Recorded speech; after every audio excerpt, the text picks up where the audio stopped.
दोस्तों, आज हम लोग किसी संख्या के अंत में शून्यों की संख्या अर्थात नंबर ऑफ जीरो ज्ञात करने की विधि का अध्ययन करेंगे। मित्रों, बाज़ार में गणित की जितनी भी पाठ्य पुस्तकें उपलब्ध है उनमें से किसी में भी शून्य की संख्या ज्ञात करने की विधि को नहीं बताया गया है। आप लोगों की इसी आवश्यकताओं को ध्यान में रखकर मैं बिल्कुल बेसिक से और विस्तार पूर्वक शून्यों की संख्या ज्ञात करने की विधि को बताने जा रहा हूं, परंतु यह सब एक वीडियो में संभव नहीं है। इसलिए अश्वनी क्लासेज की अगली 3 या 4 वीडियो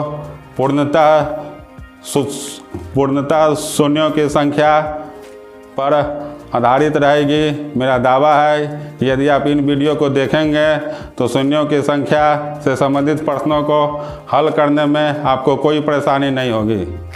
तो आइए बिना समय गंवाते हुए आज का क्लास प्रारंभ करते हैं।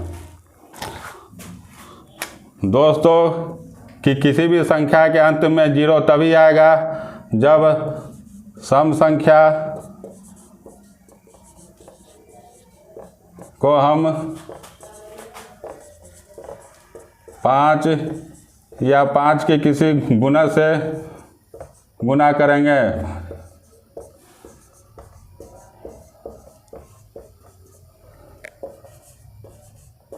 एक बार फिर से समझ लें, किसी भी संख्या के अंत में शून्य तभी आएगा जब हम सम संख्या को 5 या 5 के किसी गुणज से गुणा करेंगे। अब कुछ एग्जाम्पल लेते हैं, जैसे 5 गुना 4 बराबर 20। यहाँ हम देख रहे हैं कि 20 के अंत में शून्य है।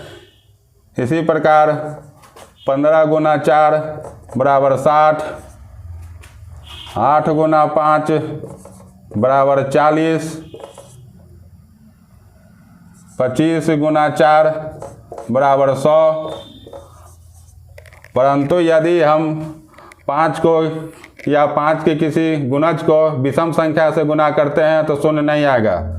एक बार फिर से सुन लें, 5 या 5 के किसी गुणज को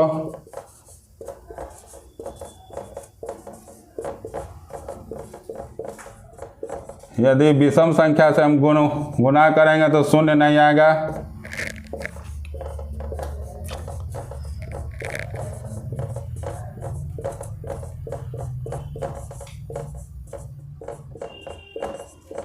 तो जीरो नहीं आएगा।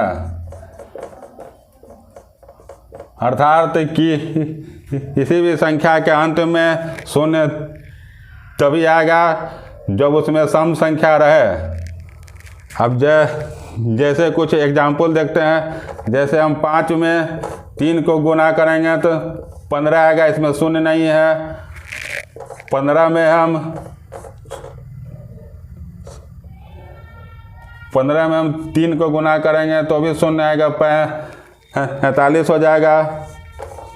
25 में हम 7 को गुणा करेंगे तभी शून्य नहीं आएगा, 175 हो जाएगा।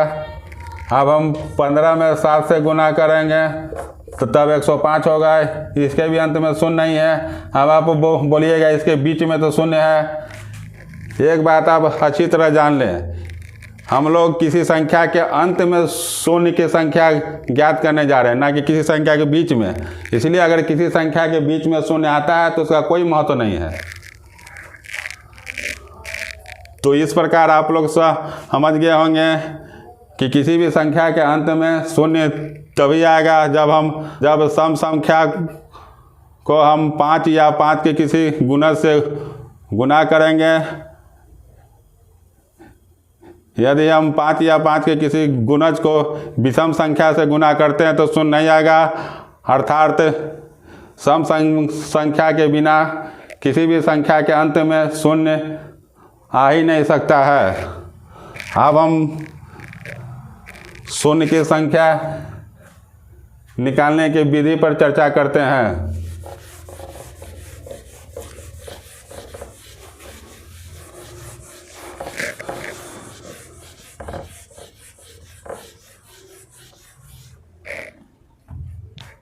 दोस्तों, अब तक हम लोग समझ गए हैं कि किसी सम संख्या प्लस 5 के गुणज मिलकर जीरो का निर्माण करते हैं,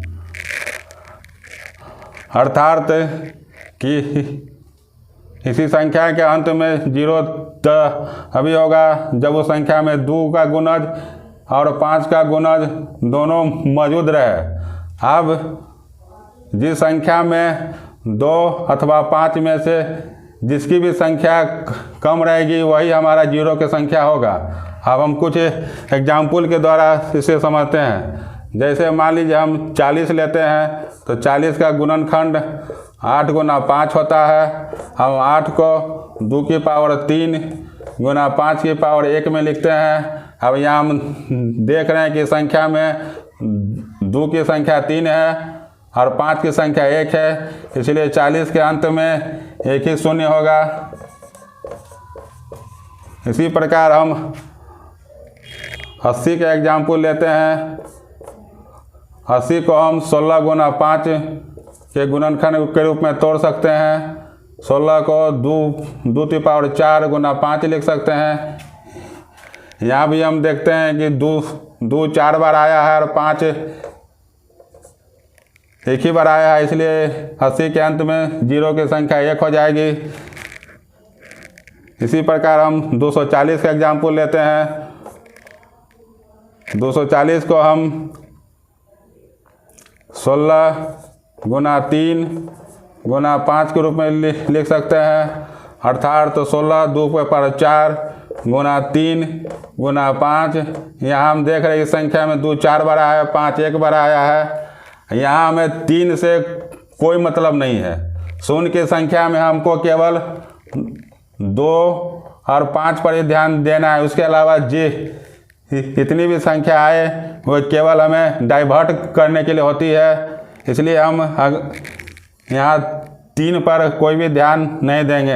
अब यहाँ हम देख रहे हैं कि 2 4 बार है और 5 1 बार है, इसलिए 240 के अंत में शून्य की संख्या 1 हो जाएगी।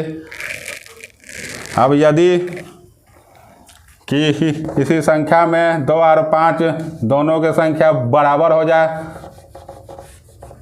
तब क्या होगा? तब वही संख्या आपका जीरो हो जाएगा। इसे भी एग्जाम्पल द्वारा समझते हैं।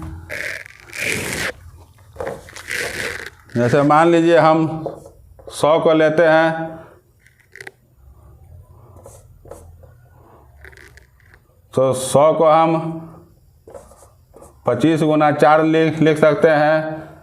25 5 to the power 2 4 2 to the power 2। यहाँ हम देख रहे हैं इस संख्या में 5 भी 2 बार आया है, 2 बार 2 भी आया है, इसलिए 100 के अंत में 2 की संख्या 100 के अंत में जीरो की संख्या 2 हो जाएगी। इसी प्रकार हम 1000 का एग्जाम्पल लेते हैं।